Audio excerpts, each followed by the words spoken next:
160. History. Chalcedon Report number 108, August 1974. A partial definition of history is that it is the remembered past. Whereas heredity is genetic, history is cultural, religious and emotional. Its roots are in memory, meanings and faiths. A Tatar child adopted at birth by an English family will show Tatar features, but his history will be English. History, thus, is a roadblock to those who wish to remake man. Historical memories and meanings are not rational.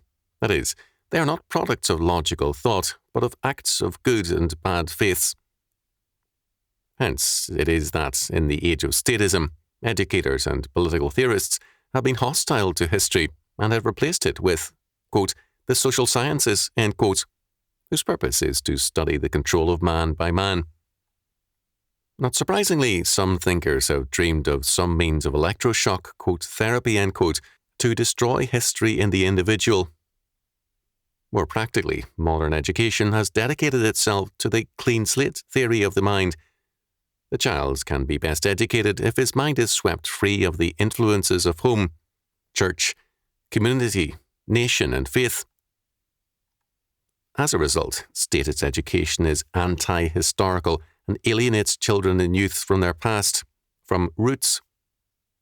The goal is to produce a rootless person who will then see issues in terms of science and reason. Existentialism and pragmatism have been logical philosophies in terms of this trend, in that they require a separation from all past influences and history and see freedom as a conditioning in which man is determined solely by the biology of his being without reference to the complex of history. The demand is for rootlessness as freedom. As a result, roots are seen as slavery.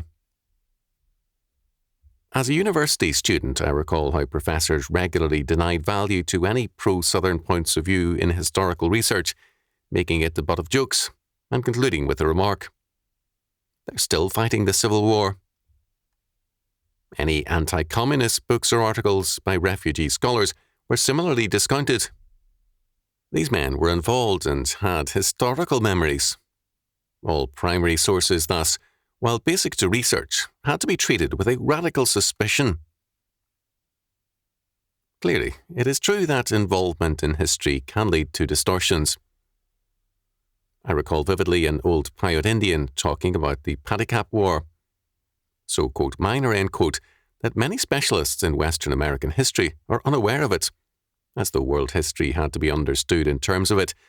For him, it had to be.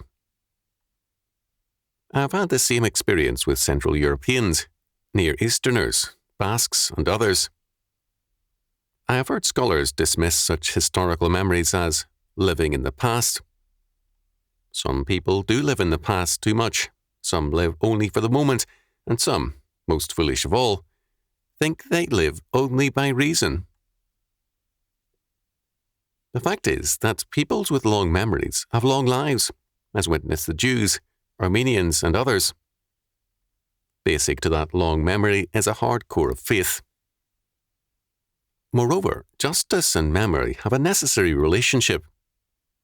Men to whom past evils are nothing and present rational considerations everything will do evil to eliminate the present non-rational problems. For the social scientists, the non-scientific and the non-rational are virtually identical with evil. After World Wars I and II, the peace treaties realigned the world in terms of political, status considerations and ensured injustice in war. Had they been more scientific, the evil would have been greater, because history would have been even more flagrantly denied. Such a destructive course would logically follow from the premises inherent in the modern perspective. For Karl Popper, for example, in The Open Society and Its Enemies, history has no meaning.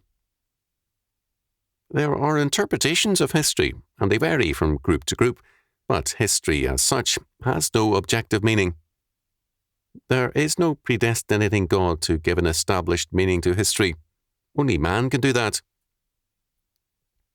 For Popper, although history has no meaning, we can give it a meaning.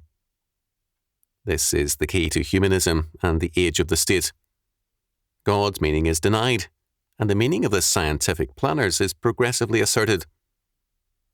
This requires the denial of God's history and the suppression of historical memory so that a new history, a social science, can be created. As a result, the modern state is progressively perverse to anyone with an historical and Christian perspective. It denies Gresham's law, and it denies the faith and tradition of peoples. These are all irrelevant considerations to scientific reason. The meaning of history, as created by such thinkers, is known only to them, because they, quote, give it a meaning, end quote. State schools and massive brainwashing are necessary to convince the peoples of this meaning. God's meaning, however, is known to all men, although they suppress it in unrighteousness. Romans chapter 1, verses 17 to 21. It is the meaning in terms of which we were created, and apart from which our lives disintegrate into meaninglessness. The more nearly the age of the state comes to realizing its meaning, the more radical the revolt against it grows. Men are not yet turning in great numbers to Christian faith, but they are turning against the bankrupt modern establishment. It has bred emptiness, not meaning. The experience of nothingness rather than faith. Its new order is turning out to be death,